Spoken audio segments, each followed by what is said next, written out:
আর বোধহয় পৃথিবীকে বাঁচানো যাবে না। এটাই হবে পৃথিবীর শেষ দিন। এদিন আর কেউ পার পাবে না। একে একে মৃত্যুর কোলে ঢলে পড়বে সবাই। ভয়ঙ্কর এই 5 ভবিষ্যৎবাণী বিজ্ঞানীদের, যা সারা বিশ্বকে তোলপাড় করেছে। বন্ধুরা, আজকের 5টি ভবিষ্যৎবাণীর মধ্যে 3 নম্বর ভবিষ্যৎবাণীটি শুনলে কেঁপে উঠবেন আপনিও। তো চলুন জেনে নেওয়া যাক সেই 5 ভবিষ্যৎবাণী সম্পর্কে। পৃথিবীর ধ্বংস হওয়া নিয়ে নানা রকম ভবিষ্যৎবাণী চলতেই থাকে। শোনা যায় বিধ্বংসী প্রলয় ঝড়ে একদিন এই গোটা পৃথিবী তাসের ঘরের মতো ভেঙে পড়বে। কোনো মানুষের আর অস্তিত্ব থাকবে না। এই বিষয়গুলো নিয়ে তর্ক বিতর্ক থাকলেও এমন 5টি ভবিষ্যৎবাণী রয়েছে যা শুনলে আপনারা বিশ্বাস করতে বাধ্য হবেন যে এই পৃথিবী হয়তো একদিন ধ্বংস হয়ে যাবে। আপনাদের হয়তো বিশ্বাস হবে না, এই 5 ভবিষ্যৎবাণীর ব্যাখ্যা বিজ্ঞানীরাও আজ পর্যন্ত দিতে পারেননি।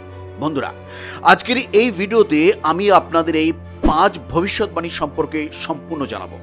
তাই ভিডিওটি অবশ্যই মনোযোগ সহকারে দেখুন, কারণ এই ভিডিওটি থেকে আপনারা অনেক কিছু নতুন বিষয়ে জানতে পারবেন।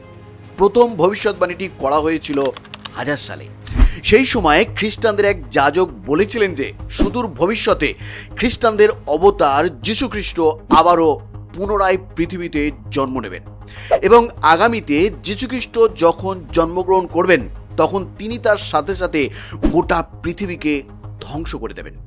এই মতবাদ এবং মতবাক্য নিয়ে নানা মুনির নানা মত বিদ্যমান রয়েছে। কেউ বলেন এই সব শুধুমাত্র গল্প কথা, আবার কেউ কেউ বলেন এগুলো সত্যি, তবে কোনটা সত্যি কোনটা মিথ্যে এর ব্যাখ্যা বিজ্ঞানীরাও দিতে পারেননি। দ্বিতীয় ভবিষ্যৎবাণীটি হয়েছিল 1806 সালে। সেই বছর ইংল্যান্ডের একটি মুরগি ডিম পাড়ে, আর সেই ডিমেতে নাকি লেখা ছিল যীশু খ্রিস্টের নাম। তবে এই নাম আদৌ লেখা ছিল কিনা সেই নিয়ে বিভিন্ন মতভেদ রয়েছে। যাই হোক, যীশু খ্রিস্টের নাম লেখা এই ডিম সম্পর্কে চারিদিকে ছড়িয়ে পড়তে থাকে। প্রভু যীশু বার্তা দিতে চাইছেন যে তিনি জন্ম নেবেন, এমন ধ্যান ধারণা চারিদিকে ছড়িয়ে পড়তে আরম্ভ করে। এর পরের ভবিষ্যৎবাণীটি 1955 সালে একটি বইতে করে গিয়েছিলেন নস্ত্রাদামাস।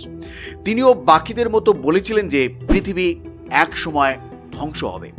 অবশ্য এখনো পর্যন্ত পৃথিবীর ধ্বংস হওয়ার কোনো ইঙ্গিত পাওয়া যায়নি, অথবা সুদূর ভবিষ্যতেও যে এমনটা হবে এমন কোনো সম্ভাবনাও নেই।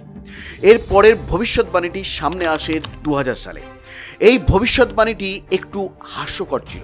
সেই সময় গোটা বিশ্বের মানুষের মুখে মুখে ছড়িয়ে পড়ে যে একটি কম্পিউটার বার্গ নাকি সমস্ত বিশ্বের কম্পিউটারকে আক্রমণ করে গোটা বিশ্বকে ধ্বংস করে দেবে।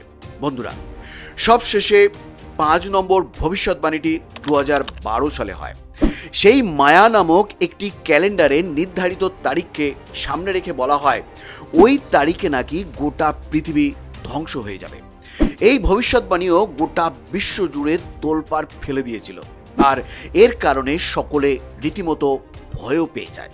তবে বাবা ভাঙার করা ভবিষ্যৎবাণী অনুযায়ী পৃথিবী ধীরে ধীরে ধ্বংস হতে চলেছে। আর এই বছর 2024 সালে বাবা ভাঙার অনেক ভবিষ্যৎবাণী মিলেও গেছে। এবার দেখার বিষয়, সমস্ত ভবিষ্যৎ বক্তাদের কথা অনুযায়ী 2024 সালের পৃথিবীর কি ভবিষ্যৎ হতে চলেছে সেটাই দেখার বিষয়। সো বন্ধুরা, এই ছিল পৃথিবী ধ্বংসের 5 ভবিষ্যৎবাণী।